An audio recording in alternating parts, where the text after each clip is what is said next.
The Octarius War is a major conflict being waged between the Tyranid Hive Fleet Leviathan and the powerful Ork Empire of Octarius, as well as tangential players such as the Imperium and Forces of Chaos. History. By the end of the 41st millennium, the Imperium was beset by the third and mightiest Tyranid Hive Fleet, Leviathan.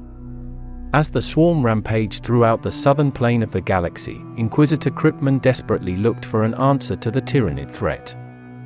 Looking to the Ork Empire of Octarius, Kryptman devised a plan to utilize mankind's old foe against the invading Tyranids and, in the best-case scenario, kill two birds with one stone.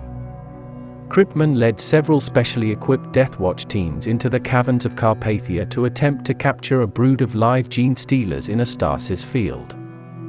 The mission was successful, although Kryptman's force suffered heavy casualties. He then planted the brood on board the Perdition's Flame, a space hulk that emerged from the warp in the path of Leviathan. As the gene stealers awoke, he destroyed the moon of Geist in order to divert the hulk's trajectory directly towards the Octarius Empire. As the space hulk entered the Octarius Empire, it was boarded by Ork looters seeking to plunder it, but they were quickly ambushed and impregnated by the gene stealers.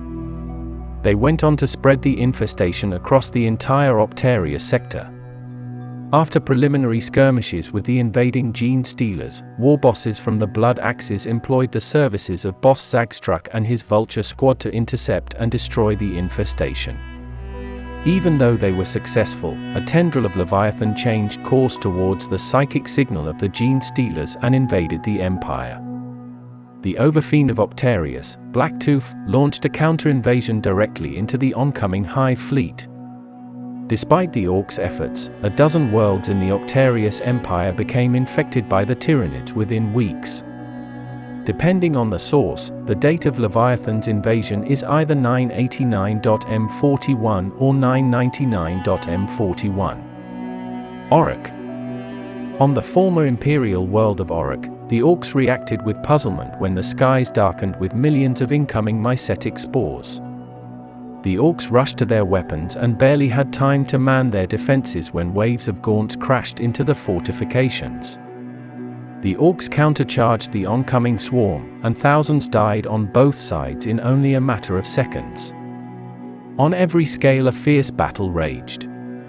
Squigs and Rippers tore into each other underfoot as Gaunts and Ork boys hacked and slashed at each other. Ork warbosses and Nobs fought against Tyranid warriors and Carnifexes. Mighty Squiggoths battled thunderously with huge Tyranid biotitans. Even on a microscopic level, Tyranid phage cells consumed the aggressively spreading Orkoid spores. Orrok was encumbered by total war on every scale. But slowly, the Orks realized they were outnumbered and surrounded. By nightfall, every Ork on Orrok was killed and their corpses turned into bioresources to feed the growing Tyranid swarm. Ghorala. Shortly after Orrok fell, Leviathan descended upon Ghorala, the base of pirate warboss Scarfang and his dreaded Scar fleet. When Leviathan arrived, they were countered by every Ork vessel within a dozen light-years, as well as extensive minefields hidden amongst Ghorala's asteroid belt, which tore bioships apart in cataclysmic explosions. Ork gunships assaulted the surviving vessels before they had time to react, and the Tyranid fleet was all but destroyed under Scarfang's guns. However, a single bioship managed to break through the Ork blockade and hurl itself at Ghorala, heedless of pain or injury. It launched thousands of mycetic spores onto the planet's equatorial plains. Scarfang, watching the planet from afar, realized that the space battle was over and the real fight was now on the planet's surface. The Orks made planetfall to chase their foe. On the planet's surface, the Tyranids were vastly outnumbered by Orks, for the first time since entering the Octarius sector. Sensing that a war of attrition would end in their deaths, the Tyranid swarm adopted a tactic of stalking and attacking only isolated Ork patrols. But the Orks began traveling in mobs too large for the fledgling swarm to face. The Tyranids then adapted again and began aiming for maximum carnage by engaging the Orks in the open. Whenever the Tyranids were on the verge of being overrun, they would retreat in unison and shelter in caves or beneath the ground until nighttime, when the Tyranid synapse creatures would regather the scattered beasts to the battlefield to feed on the corpses. Ork and Tyranid bodies alike would be devoured and brought to digestion pools secreted in the planet's rocky mesas. Slowly but surely, the Tyranids gathered more bioresources and increased their numbers. The growing swarm changed its tactics again to engage ever larger concentrations of orcs in order to win larger sources of bioresources. Scarfang was soon attracted by all the violence and entered the ground war himself. His guttural war cries encouraged orcs to turn the tide of battles in their favor. With the new battle lust that Scarfang inspired, the Tyranids were slowly being pushed back. However, in response, the Tyranids created lictors with the purpose of assassinating Scarfang. But Squighounds foiled every one of their attempts to get close enough. The Tyranids cunningly lured Scarfang out by throwing tides of Hormagaunts at the orc lines, and then withdrawing when the orcs roused in defense. Scarfang became infuriated as these feints were repeated from different directions but always withdrew before the orcs could fight back. On the 10th such attack, Scarfang ordered a pursuit. Battle wagons and war trucks bellowed after the swarm, directly into a trap. Broods of venomthropes surrounded the orcs in a thick, toxic fog, and the convoy of orc vehicles crashed into rocky outcrops or into each other. As the orcs began to choke to death in the fog, Scarfang stumbled across the venomthropes and vented his anger on them. But when the fog receded, Scarfang found himself surrounded by lictors. All his boys had been killed off one at a time until he was the only orc left. He managed to take 2 steps towards the enemy before a dozen claws tore him asunder. With their leader dead, the orcs on Ghorala collapsed into infighting and became easy prey for the Tyranids. Each tribe was isolated and destroyed in quick succession until, within weeks, all the orcs on Ghorala had been killed. The bioresources of the planet were turned into new bioships, and the Tyranid infestation quickly spread to nearby orc worlds. Octarius. On the central world of Octarius, the Overfiend of Octarius, after hearing about Orrok, marshaled the tribes and prepared the defenses. When the first wave of mycetic spores arrived at the planet days later, a great cheer went up from the gathered orc hordes who were itching for a great fight. Much of the battle took place in the skies, and so much ammunition was fired into the air by orc quad guns and flakadaka guns that the rain was thickened by chunks of falling Tyranid flesh. Then from the west the black storm clouds drew closer and closer until they were revealed to be swarms of advancing gargoyles. Orc defcopters, fighter bombers, and storm boys roared into the air in a race to intercept the oncoming creatures. Dead orcs, burning wreckage, and hissing Tyranid ichor rained down everywhere. The orc boys on the ground below began to climb the slopes, holding their chopper high and intending to jump into the fray if only they could. Then suddenly the ground burst up and gene stealer broods flowed out of the tunnels. But the responding green tide of orcs quickly pushed them back into the crevasses and then plunged in after them. Meanwhile, lictors scaled the mountainsides and stealthily silenced each orc gun emplacement in turn. With the large guns down, the rain of mycetic spores doubled in ferocity, and more Tyranids landed on the mountain passes to be met by equal numbers of orcs. Never before had Octarius seen such bloodshed, and the war soon spread from Octarius out to the entirety of the Octarius sector. Escalating War. The Octarius War is continuing to escalate. In 997 M41, several Eldar war hosts entered the war, fighting against both Imperial and Orc forces. In 990999 M41, many Imperial worlds were caught in the crossfire as the Samhain Eldar entered the war, and the Raven Guard, White Scars, and Salamander's chapters united to defend the embattled planets. Recent reports indicate that the Tyranid Swarmlord has joined the assault on the Orcs of Octarius. Whether the Orcs or the Tyranids win the war, the victor will emerge stronger than before. Orcs from light years around are flocking to Octarius, and are growing bigger and stronger on their diet of conflict. And every orc devoured gives more biomass to the growing Tyranid swarm, which is constantly learning and adapting new ways to defeat their foes. Kryptman succeeded in luring Leviathan to the Octarius Empire, but rather than tricking both sides into destroying each other, his plan has backfired into starting a series of events that is making the Imperium's enemies stronger. Ghazghkull's arrival. In 694999.M41, the infamous Orc warlord Ghazghkull Mag Urk Thraka arrived in the Octarius sector. He had grown bored of the Third War for Armageddon and proclaimed that he was beginning a new Great Warg. By this point, the Orc forces in the sector were under the control of Zog Steeltooth, who had risen to power after Gorsnik Magash had joined the fighting on Armageddon. Seeing the opportunity for a good fight, Ghazghkull came to the aid of the Orcs of Octarius and after slaying a mighty Morlock, has rallied the Greenskins there to his cause. After reorganizing and reinvigorating the Greenskin cause in Octarius, Ghazghkull departed and is now leading an armada of 5 million warships towards the Imperium. Skull Hunt. After hearing about the Tyranids and Orcs that clashed there in an ever-escalating spiral of violence, the World Eaters warband, known as the Skull Hunter Voda Blood Price, invaded the Octarius system. The World Eaters were not disappointed. Within the space of a single year, over 8,000 skulls were offered to the Blood God, the smallest of which was the size of a boulder. Voda has ascended to demonhood after slaying a Hierophant Bio-Titan with the great axe of the fallen Orc war boss Magza da Colossus. Damor. After his ascension, Blood Price organized an even greater warband from not only the Skull Hunt but also the Blood-Blessed, Bloody Dawn, Gorefists, and Harvest, alongside hordes of cultists, beastmen, Chaos Knights, and Dark Mechanicum. He moved on to an Orc world dubbed Damor, where horde after horde of Tyranids threw themselves into battle with Greenskins on a colossal scale. To Blood Price, this war-strewn land was a paradise and blessing of corn. He used his flagship, Gore-Drenched, to lead his armada into the planet's orbit, smashing past Greenskin and Tyranid ships and aiming to land on the world to engage in total slaughter. Imperial Involvement. Post-Great Rift, the Imperium had come to believe that Kryptman's gambit had simply strengthened both sides and that the conflict would soon spill over into Imperial territory.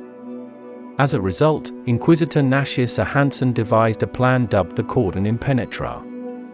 Drawing a sphere around the outer reaches of the space fought over by the Orcs and Tyranids, he declared almost every Imperial world within the zone lost, and pushed hard for every sub-sector bordering it to bolster its defense. Many worlds joined the Cordon Impenetra. Efforts were made by the Imperials to destabilize the warring Xenos. However, ultimately, these actions proved to be in vain and the Xenos expanded outwards soon enough. The Pankallis Sub-sector. When the Pankallis Sub-sector was attacked, every invaded system dispatched pleas for aid. The Imperial worlds found themselves assailed by Gene-Stealer cult uprisings at Darkmourn, a Hellmill, and Saint's Blessing.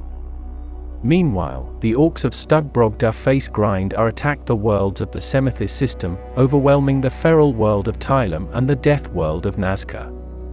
The fortress world of Caste held out the longest, but the system was effectively conquered. The Orcs next moved to the Kernak system, with the Death Skull's warlord Nabrot Stubfingers fighting the Mechanicum of Kernak III and the Goth, Kagrit the Redtooth, conquering Kuselst. At the same time, Tyranids of Hive Fleet Leviathan descended upon the systems of Anilani, Byanzir's Hollow, and Jydisk. The Xenos consumed their way through the Iron Beach forests of Jydisk Tertius, the Sauropod world of Jydisk Alpha, the Mega-Fungi caves of Jydisk Quarters, and the steam-powered kingdom flotillas of Jydisk Betaries. Though elements of Imperial resistance remained, these worlds were effectively lost. Even the forces of chaos appeared on a number of worlds, with remote tribes revealing themselves as followers of the Dark Gods. On Karusk, full-scale demonic invasion erupted. Amidst the carnage, Imperial forces rushed to aid. The Death Watch from the Eye of Octo's Watch Fortress, the Wolf Spear, Atlantean Spears, Obsidian Jaguars, and Dark Krakens all responded. Dark Kraken's Chapter Master Mezoniki Rayo dispatched warriors to 3 planets in the Byanzir's Hollow system, tasking 5th Company Captain Krajeni Lucia to combat the Tyranids on the world of death of Byanzir. Alongside Wolfspear battle leader Rakmir Blue Wolf, Watchmaster Akrepsier, and Lord General Militant Arnold Highfast, the Imperials coordinated their next plan of attack.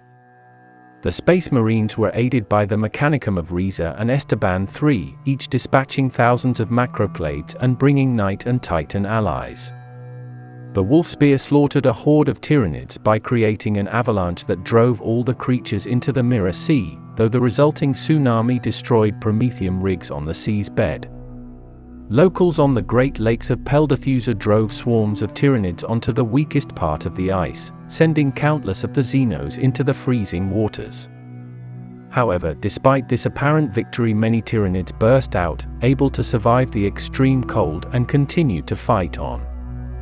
More ominously, troops from the Planetary Defense Force had observed Tyranids stalking packs of Urson wolves in the world's equatorial permafrost for planned genetic assimilation into the swarm.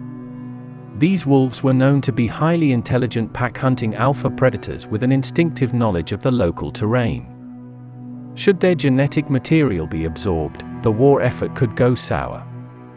Captain Lucia sent 5 squads under the command of Chaplain Tarlin and Codicea Echo to the surface of the planet to engage the Tyranids of Herdalo Forest, driving them from the area to stop them from consuming the wolves. Success would also mean that they would push the Xenos away from the world's methane pumps and relays beneath the Mirror Sea, ordering Lexicanium Paion Yuri and Techmarine Iroan in securing them alongside Deathwatch kill teams under Akrepsier. Lord General Highfast also approved of the plan and committed dozens of regiments to sweeping the forests clear, while Planetary Defense Force militia increased patrols around the permafrost's industrial areas. Once deployed, the Imperial forces faced harsh conditions and had to deal with treacherous terrain and weather, but this did not deter the Dark Krakens, who were used to such ordeals on Nactis and other battlefields. Incursors followed the tracks of Xenos and Wolf alike, leading intercessors armed with stalker bolters into dens and nests as Reaver squads rappelled over the most arduous terrain whilst covered by eliminators. Having come to admire the Urson wolves, the Dark Kraken sought to actively protect them and even forbade guardsmen from killing them. The wolves themselves cared little for this fact, and attacked the Imperials to defend their territory and claim prey. Such was their might that even several Dark Krakens were wounded and killed as Tyranid Hormigants launched ambushes from the snow alongside lictors and gargoyles. Dark Krakens and Tyranids fought bloody running battles through the forests as the Xenos surged against the spread-out Space Marines. The campaign became increasingly protracted, forcing the Aeronautica Imperialis to launch continuous bombing runs with incendiary and burrowing delayed fuse munitions. A war of attrition soon broke out as the Dark Krakens threw back a beast surge in the Glonhill Valley, emerging bloody but victorious after 5 companies of 602nd Truscan Snowhounds vanished without a trace. It was many months before the first Imperial forces reached the forest's northern boundaries, having finally pushed the Tyranids out. Even then, there was still much fighting to be done across other areas of the forest. Lucia would only declare the mission complete when every Tyranid was driven out, but was drawn away after word came from the Deathwatch of a Tyranid swarm descending on the half-complete Glacialk's fortress, which was protecting much of the populace. Akrepsier immediately pulled his forces from the forest as Lucia himself also moved to defend it. Despite the best efforts of the Imperials, the Jaidisk and Semithis systems were declared lost while many others were still under attack. At Kernak III, Orks under the world's old enemy, Nabrot Stubfingers, struck in search of loot.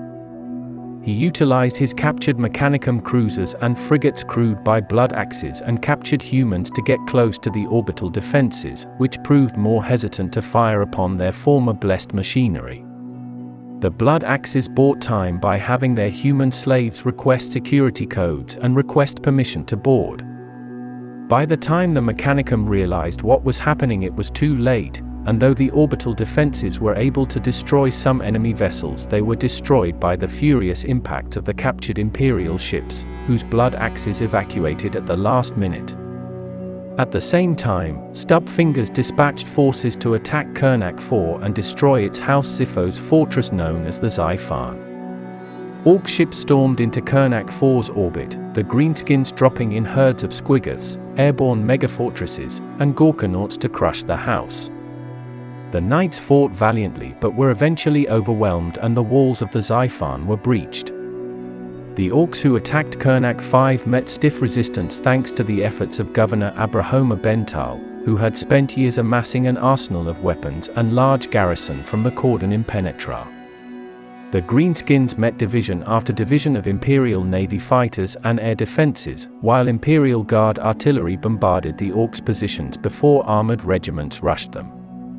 It was at this point that the armada of Stugbrog da Face Grind are ploughed into orbit, seeing a good fight to be had.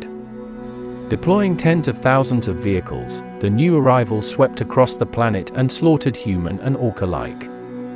In a matter of months, the Imperial garrison had been reduced to a fraction of its former strength, while the Orks of Stubfinger's forces were absorbed into Stubbrog. The bored war boss moved on quickly in search of another fight, granting reprieve to the surviving Imperials. Governor Bental took the time to evacuate troops to Kurnak II and the Subadosha system with the aim of one day returning. Stubbrog meanwhile turned his eyes to Kurnak III, using an armada of space hulks and crewed vessels just as reinforcements from Riza were arriving. Catching the Imperials off guard, destroying the Riza transports in orbit and wiping out swathes of Skitarii. Had it not been for the efforts of the Legio Crucius and Anti-Air Cadian regiments, the principal landing zone used by the Ryzen forces would have been completely overrun with Scarboys. The fighting then raged for many months, with the Legio Crucius and Legio Copides dueling megagargants over the ruins of Faint Shrine 21 DF 730. It was a testament to the skill of Fabricator General Esmeralda Brynlocker's skill that she maintained an ordered defense against two simultaneous Ork attacks, manipulating the Greenskins to often fight each other.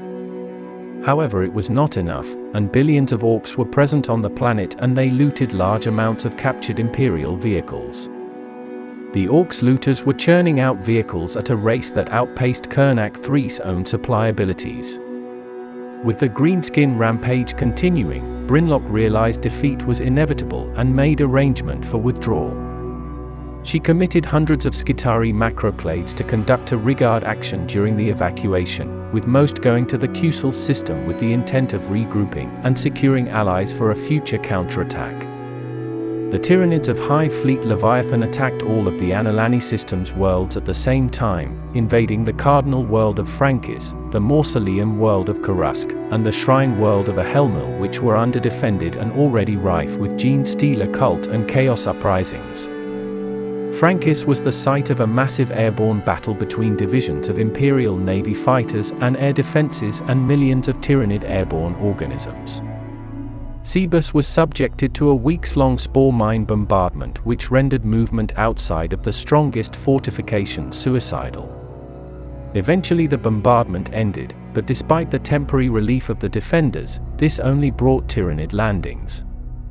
Biovore and exocrine broods were used to deliver accurate fire to make it impossible for Imperial infantry to support the Knights of House Furus. This made the Knights vulnerable, and they were overwhelmed by sheer weight of numbers. The powerful and well-garrisoned fortress world of Vand was next. Void shield generators made orbital bombardment futile, and the Tyranids instead landed at the inaccessible peaks of the Skypierce Mountains, deploying large amounts of zoanthropes, neurothropes, and maleceptors. They attacked small defensive outposts using swarms of lesser Tyranids as shields, and thanks to their psychic might, they caused the void shields to fizzle. In their wake came fresh waves of beasts that finished off the defenses and consumed all within. Leviathan landed swarm after swarm and turned its attention upon the remaining defenders. Despite its low population, Byanzir's Hollow became one of the most strategically vital battle zones, as it was home to Inquisitor Nashis Hansen, base of operations, as well as shielding the Octos system. The Imperials were resolved to stand their ground and extensively prepared for the coming attack. On Saint's Blessing, the miners mapped their tunnels extensively and baited areas with soiled clothing and parts of the dead. When Raveners and Termagants emerged, they triggered booby traps which collapsed the entire tunnels. In return, the defenders suffered heavily, as the Tyranids soon adapted and tunneled around these traps to ambush Imperial forces. The desperate Imperial subterranean defenders soon earned the name Tunnel Devils for their actions. On Holy Toil, the quarry's demolition experts were organized into brigades which laced strategic passes with minefields. Using these tactics, they killed many Tyranids in rockslides and kill zones. On Death of Byanzir, thousands of trackers mounted on ice sleds pulled by canids lured swarms of Tyranids into the frozen Great Lakes of Pel Diffuser. The Tyranids did not know the safe routes through the thin ice covering, and hundreds of thousands fell into the freezing waters. However, much to their horror, the Tyranids emerged from the waters unharmed and annihilated all in their path. For Deathwatch, watch companies from the Eye of Octos fought in Byanzir's Hollow, waging a valiant defense on Saint's Blessing's Factora Spaceport Center. Using Malleus tactics, the Deathwatch struck down burrowing Xenos and raced in battle tanks to wherever they reared their heads. After slaying the tunneling organisms, the Deathwatch rushed along the Tyranid tunnels and collapsed them with explosives. In response, the Tyranids launched hundreds of tunnel raids simultaneously, slaughtering countless guardsmen in the facility before eventually being driven away by more troops that had to be pulled off a major sallying effort. The Tyranids bombarded the defenders with barrages of spore mons, destroying defensive positions and inflicting horrific casualties. Despite the heavy fire, Deathwatch kill teams calculated targeted telemetry for Imperial counter-battery fire that silenced the Xenos gun beasts, creating breathing space they needed to throw back the frontal and aerial assaults. The defenders held on, and more Tyranids were drawn in, and without the Deathwatch's actions, Byanzir's Hollow would not have stood its ground against the Xenos. However, the Imperials paid a heavy price, and while the Tyranid advance was eventually broken, it would take years before surviving Xenos were purged from the system completely. The Ghazghkull system became the site of the most vicious fighting in the Pankallis Sub-sector.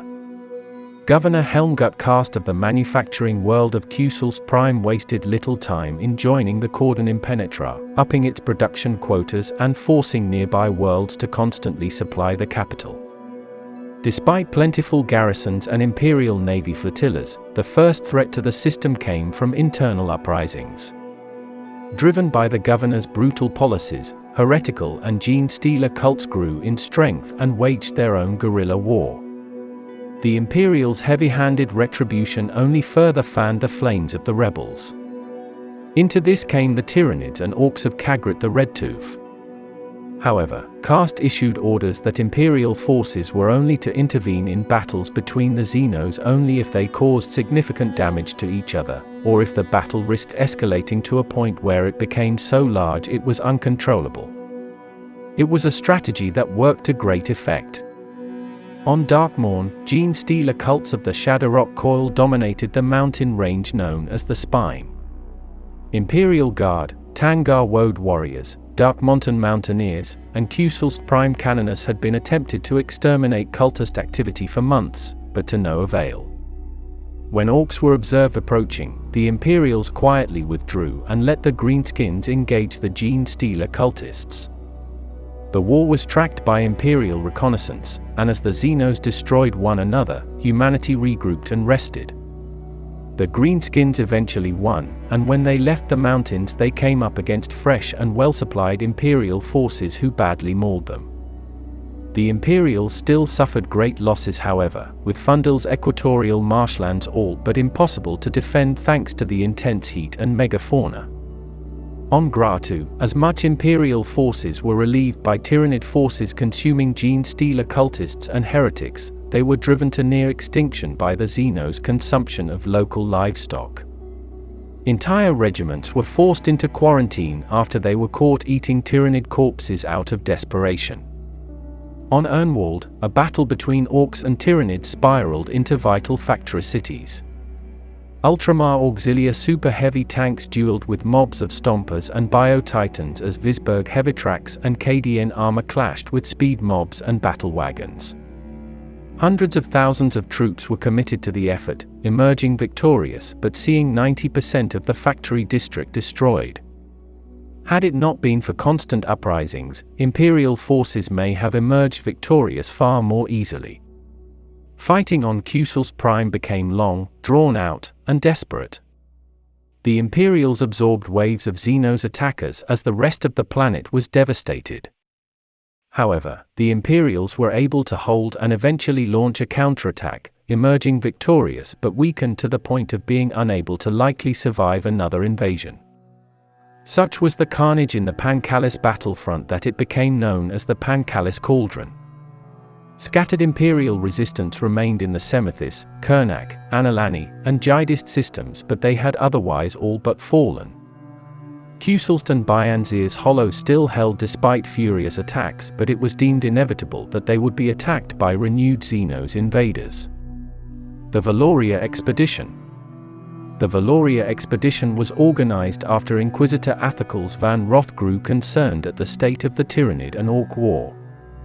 Deathwatch kill teams of the Eye of Octos discovered an Ork mech invention by self-appointed King, Mechbad Crasher, that disrupted the synaptic control signals of the Tyranids.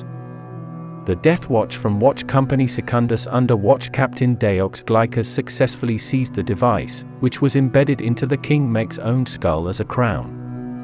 Glykas delivered the device to Van Roth, who sought to use it to turn the tide of the war. Van Roth eventually decided to experiment with the device in the Octarius Belt, an area believed to have been decimated entirely by Samhain and Biel-Tan craft worlds. However, at the maiden world of Veloria, Orks and Tyranids fought in isolation, making it a perfect testing ground. For the operation, Van Roth organized Deathwatch, numerous Imperial Guard regiments, Militarum Tempestus, and clades of Magos biologists. He also acquired free blade knights such as Impervious Rex, the Scarred, and the White Warden. Van Roth began field testing as soon as his forces arrived at Veloria, deploying units to capture live Tyranids and observing their behavior when in the presence of the Ork technology. He found the original crown was the only one that had any effect, and even then only when it was worn by captured mechs. After weeks of failure, he received word of an Ork fleet arriving in orbit too fast to evacuate everyone. If the Imperials wanted to withdraw successfully, they needed to move to a new position so their ships could reach them without being destroyed in orbit. Van Roth planned to use Deathwatch elements to infiltrate areas of the large mountain range among whose foothills they had deployed, where there were a significant number of Tyranids. Their aim was to lure invading Orks into the Tyranids' midst, using it as a distraction to withdraw. Meanwhile, Van Roth and others would enter the ruined Haven Spire and destroy it, creating a detonation that would close the mountain path to any greenskins that pursue. The other Imperial commanders such as Barcelia Mung and Ghazghkull were skeptical of the plan and advised abandoning the crown, but Van Roth refused. Just as the Imperial plan was about to go underway, they found someone attempting to steal a transport. She claimed to be Inquisitor Avon Muir, and Van Roth met with her immediately. During the meeting, the disturbed Inquisitor informed Van Roth that his plan to destroy the Haven Spire was doomed to fail, as only the Eldar could hope to navigate its corridors in a short time frame. She explained that some Eldar still lived on Veloria, and if Van Roth wanted to succeed he needed their help. With Muir's help, the Imperials met with Eldar commanders from Biel-Tan, Samhain, and Dragon Dancer's Corsairs. In exchange for their help, the Eldar insisted on being given safe passage off-world. Van Roth reluctantly agreed to their terms. The Imperial Eldar allied force split into 3 groups in hopes that at least one would reach the command center. Captain Glykas and Corsair Prince Lendathai led one group, Barcelia Mung and Farseer Yeltiok led another, and the third was led by Van Roth, Autarch Balandil, and Warlock Intithras. Each group was accompanied by Deathwatch warriors and Van Roth's agents. However, the Imperials were unaware that the Crown was drawing many Orks to the Imperial base. As Van Roth's forces and the Eldar explored the Haven Spire, they moved slowly. In the first hours there was no sign of the enemy, but eventually they came into contact with hostiles. Barcelia Mung's group voxed for aid, but none came as Van Roth's group could not reach their position. He ordered his own forces move more quickly, but subsequently lost contact with their rearguard troops. Within minutes, fighting broke out as Eldar Corsairs, Tempestus Scions, and Inquisitor agents were ripped apart by Gene Stealers. It was only thanks to the intervention of the Deathwatch that the entire group was overwhelmed. Van Roth refused to retreat even as his own party was seen doomed to destruction. After many running battles in its passageways, Van Roth exhausted and wounded survivors reached the crashed vessel's bridge. Autarch Balandil had been slain while many of the Deathwatch had fallen, and Barcelia Mung was soon discovered to be dead. There was no sign of Glycas and no word of his group. Nonetheless, Van Roth ordered Intithras to initiate the Haven Spire's self-destruct, something that took the Xenos Psyker over a half an hour. During that time, he had to fend off several more Gene Stealer attacks. With the self-destruct initiated, Van Roth decided to blast their way out through the hull rather than go through the dangerous paths they had arrived in. However, after breaking out the Imperials, and Eldar discovered that their Valkyrie transports were now flaming wrecks before a crashing Imperial cruiser crashed straight towards the ground as the blast of the Haven Spire consumed them. Meanwhile, the Deathwatch, trusted with the Crown, successfully crossed the mountain range with limited opposition and set up a camp at the foot, ready to withdraw as soon as the Xenos were fully established in battle. As they watched the Orks land, Tyranids were drawn in and fighting broke out between the two Xenos armies. Deathwatch librarian Heathabar was satisfied that the two sides were totally occupied and ordered a withdrawal. The Deathwatch fought a literal uphill battle to escape against the increasing number of Xenos arrivals. However, as he arrived he saw the destroyed transports and knew they were doomed. Operation Spinebreak. Operation Spinebreak was launched by the Imperium against the forces of the Ork Big Mech Cogfist Steel Snapper on the world of Fendartha. Carried out by handpicked death corps of Krieg veterans, the operation sought to destabilize powerful Ork chieftains waging the Octarius War. After many weeks of training and preparation, the Krieg kill teams were each given a primary target as well as secondary objectives. Thousands of Death Corps guardsmen were deployed under cover of darkness miles from Cogfist's capital Scrap City before one force launched a suicidal distraction which allowed the others to infiltrate the Greenskin settlement. Not every guardsman reached Cogfist's city, many were set upon accidentally by roving speed freaks or slaughtered by beast snaggers. However, the alarm was not raised, as the Orks had only recently conquered the planet and thought they had found survivors. In all, barely half of the Krieg kill teams reached the city, all exhausted and low on rations. Days later, they finally infiltrated the Ork city proper after being pushed off course by Greenskin attacks. Sigma-Ulstari. Due to its industrial output, used as an astropath relay post, and strategically important location, the Forge world of Sigma-Ulstari was the only system in the Cordon Impenetra to not be abandoned by Inquisitor Nashir Hansen. Commanded by Fabricator General Einrek Phlegustok, its forces were formidable and included a vast fleet of defense monitors and thousands of macroclades of Skitarii. However, millions of refugees now fled to the world, with many being used as slave labor by the Callus Mechanicum. The rest were herded into camps on worlds such as Nirvana, Abundantia, and Molasaxum, or left to rot in their transport ships for months. As the refugee crisis swelled, the first sign of Tyranid bioships were discovered. The Tyranids first struck at the ocean world of Deuteria, deploying winged and oceanic organisms. The Xenos were met by heavy anti-aircraft fire, barrage balloons, and minefields.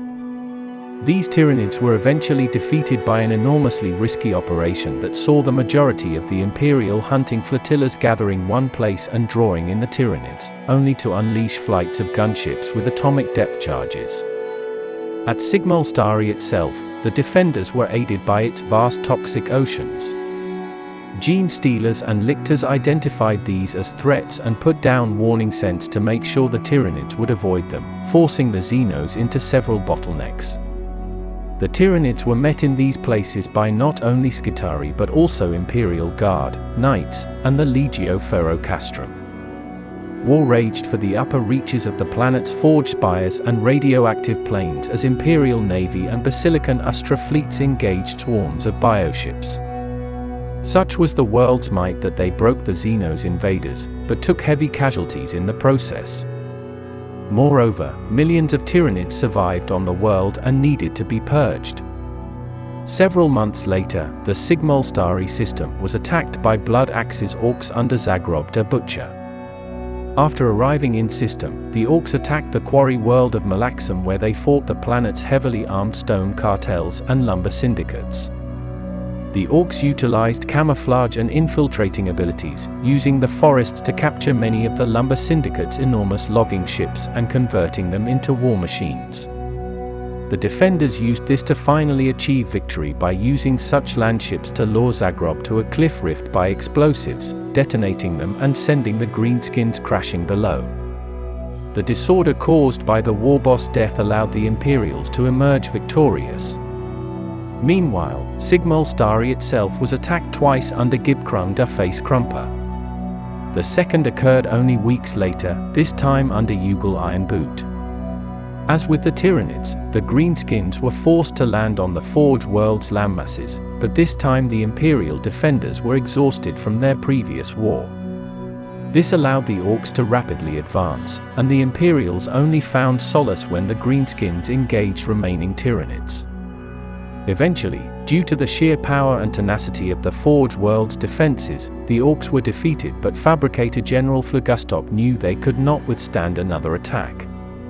The next invasion to strike at Sigma-Ulstari was larger than any before, coming in the form of a massive wave of Tyranids who had adapted to the chemicals of the Forge world seas. Taking the Imperials by surprise, the Tyranids nearly gained a beachhead at Forge Spire Thetisecundos, but were foiled thanks to the efforts of Baron Kerlan of House Galerius. Meanwhile, Imperial Navy aircraft of the 813th Division scrambled and saved Forge Spire Fiam primers from invasion. However, more and more Forge Spires came under attack as the Tyranids emerged, often appearing up through refuse tunnels and emerging in the Spire's underbellies. Hundreds of thousands of Scutari and Electro-Priest were lost in struggles to take down tunneling Ordinata-sized Bio-Titans. The Imperial forces were now under immense strain, but the situation grew even worse when word of an enormous Ork invasion fleet arrived. The Greenskins appeared suddenly, brought by surprise warp storms that erupted within the Ork Empire of Octarius. They were led by Tuskagrob World Killer, who led his snakebite hordes down upon Sigma-Ulstari in search of new foes. World Killer's appearance took the Tyranids by surprise as much as it did the Imperials, forcing bioship armadas tasked with finishing off the remaining Imperial vessels to break off and intercept the Greenskin armada. On the surface, the Greenskins engaged Tyranids attacking Forge worlds, and tripartite slaughter soon broke out. World Killer himself targeted the capital of Sigma-Ulstari and Fabricator General Phlegustok's own seat, the Forge Spire of Alpha Primaros. The warboss sent enormous hordes to attack both routes to the Forge Spire. At Alpha Tertius, confused infantry combat erupted thanks to the presence of kilometer-high wreckage and mangled superstructures. Here, commandos hunted their foes while battle sisters purged chamber after chamber. In the end, the Orks' numbers, tenacity, and sheer enjoyment saw them victorious and pushed through. The fighting at the Cogwall went no better for the Imperials, with not even Titans of the Legio Ferro-Castrum and Knights of House Securis powerful enough to stop a tide of Gargants and Squiggoths. Salvation for Sigma-Ulstari came in the form of the rogue trader Ava Falamor's Vengeance-class Grand Cruiser, the riches he bestows. With it came the Retribution-class battleship Faithbringer under High Admiral Herika Agin and Indomitus Crusade Fleet Primus Task Force 5. However, most imposing of all was the arrival of the Eternal Crusader, flagship of the Black Templars and commanded by High Marshal Helbrecht himself. The newly arrived Imperial forces wasted no time as the fleet broke up and set for different targets. Several Black Templars warships moved to reinforce other besieged worlds of the system as the rest raced for Sigma-Ulstari and smashed through the cordon of battling Ork and Tyranid ships. In a matter of hours the Imperials had broken through and were now arriving at Sigma-Ulstari itself, landing waves of troop transports with millions of troops, tanks, knights, and titans. Many of these landers were lost to marauding Ork aircraft, but many more landed, and with them came Black Templars, Rift Praetors, and axes of the Emperor drop pods and gunships which were deployed where the fighting was thickest. The Rift Praetors and axes of the Emperor landed at Alpha Tertius under heavy gunship support as lances of knights from House Durthos and House Mundast moved to relieve the cog wall. However, Worldkiller would not be denied his prize, and continued to push through the cogway towards Alpha Primaros despite the new arrivals. Using 6 gigantic explosive-rigged battering rams pulled by Orkiosauruses, Worldkiller was set to smash through the final wave of defenses as Helbrecht himself sought to intervene and prevent disaster. The ensuing battle became the most intense on the entire Forge world, with Aeronautica Imperialis fighters battling the Greenskins for aerial supremacy as Imperial Guard armored columns surged forward to intercept the ramshackle Greenskin vehicle armada. Helbrecht was frustrated by the inability of these attacks to stop the advance of the Orkiosauruses before realizing these creatures' armored howdahs were unshielded and thus could be boarded. Black Templars and Archaeopters carrying Sicarian-class Skitarii raced towards the Orkiosauruses under heavy fighter attack. Barely half of the Imperial aircraft reached their targets, but the Black Templars and Skitarii bravely boarded the Ork beasts nonetheless. Helbrecht himself landed upon the foremost Orkiosaurus, believed to be carrying Worldkiller himself. Vicious battles erupted in the multistoritall howdahs of the Orkiosauruses as Helbrecht came face to face with Worldkiller. In the ensuing deal, the war boss countered every one of the High Marshal's attacks and a counterstrike snapped one of the Space Marine's arms. Worldkiller next punched Helbrecht in the face, cracking his skull and forcing him to one knee.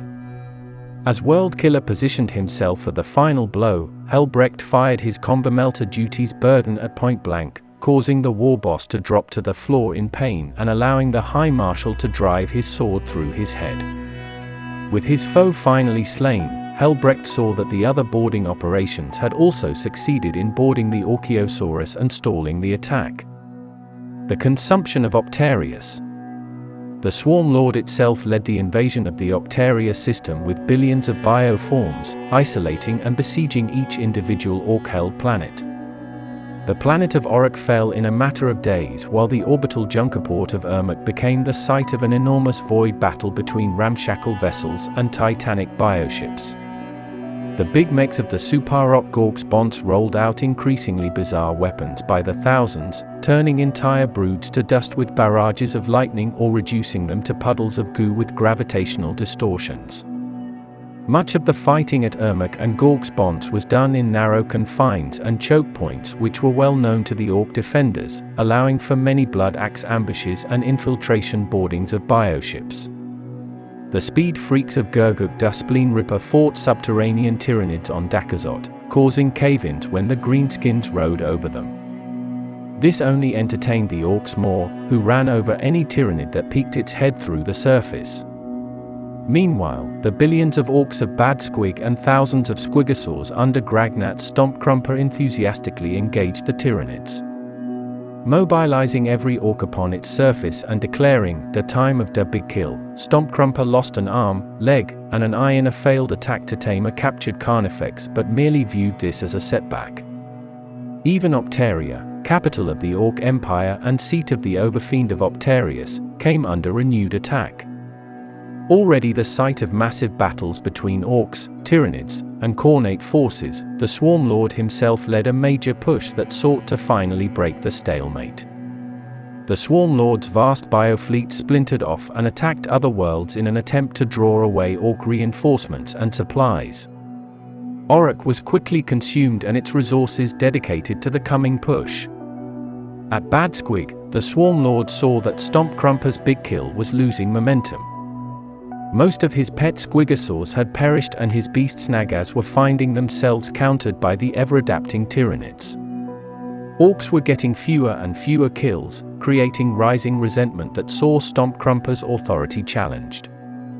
The Warboss' own undoing came at the hands of a vast bio-titan that the Greenskins had never yet encountered. Equipped with fangs as tall as orcs and claws that could tear apart a mega-fortress. Its piercing yellow eyes and fluorescent blue skin led to the Orks naming it the Blue One, and it became the target of every ambitious greenskin hunter, Stompkrumper included. He planned trap after trap against the creature, sacrificing thousands of his troops to no avail. Being lured even further into the hive mind's trap, the Warboss soon spent every moment searching for the creature until finding it at the center of a deep, dried lakebed. Without thought, Stompkrumper and his hordes launched an all-out attack before being surrounded by a Tyranid ambush and wiped out. At Ghorgsbons, the Swarm Lord surrounded the asteroid fortress and seeded it with tens of thousands of gene stealers to lie in wait for later instruction.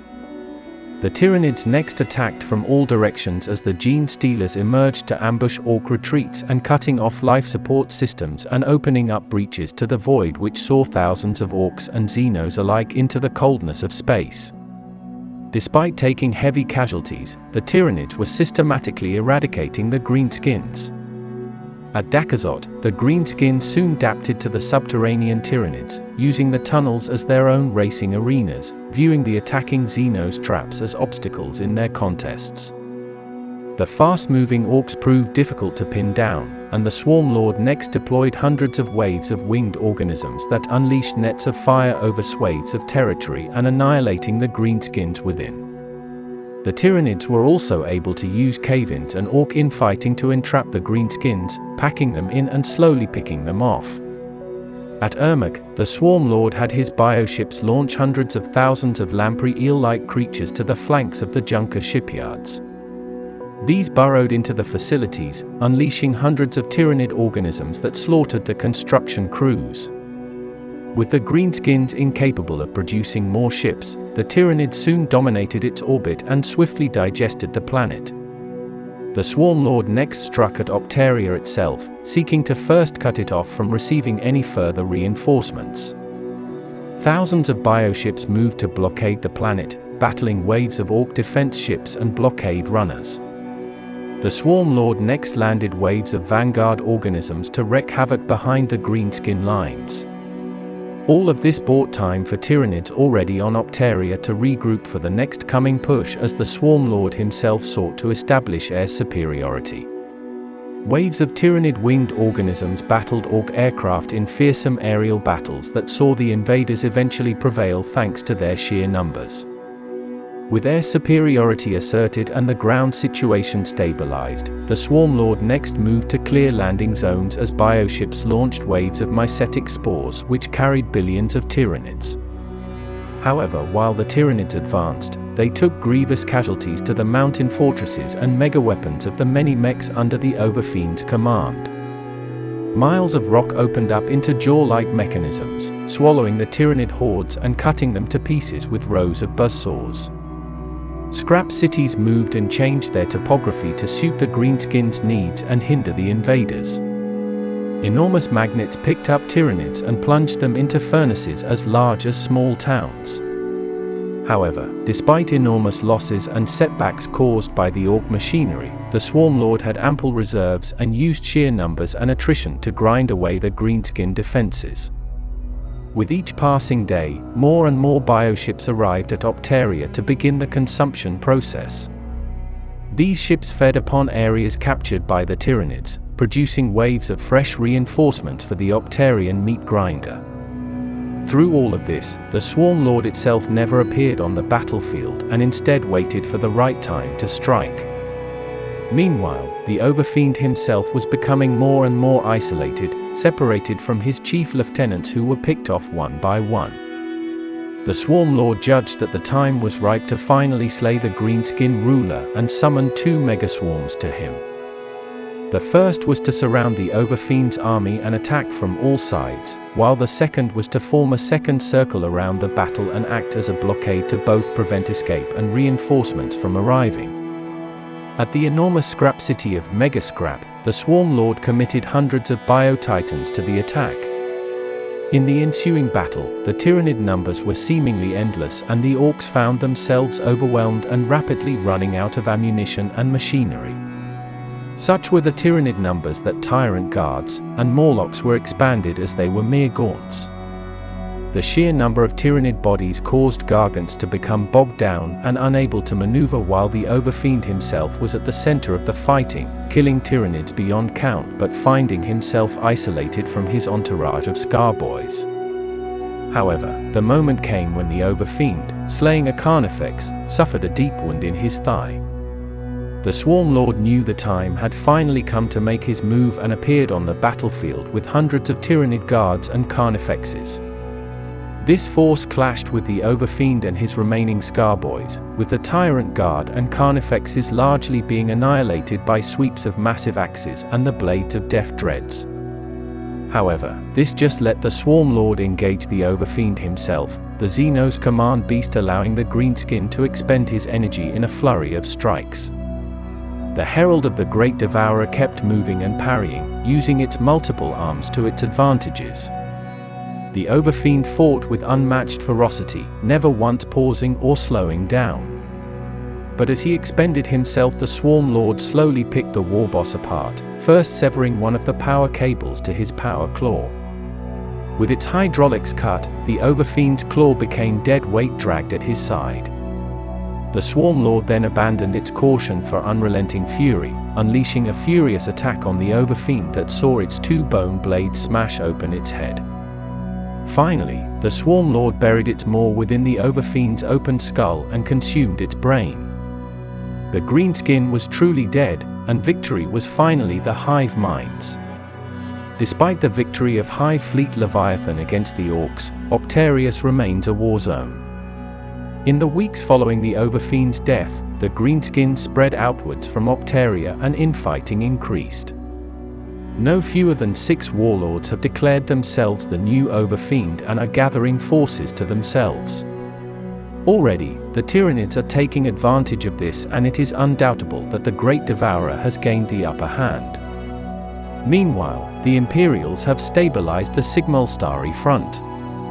However, Fabricator General Phlegustok is furious that Halbrecht and the relief force was not coordinated through him, and is now dedicating most of his forces to his own defense and needs. Thank you for listening to this entry from the Warhammer 40,000 Lexicanum.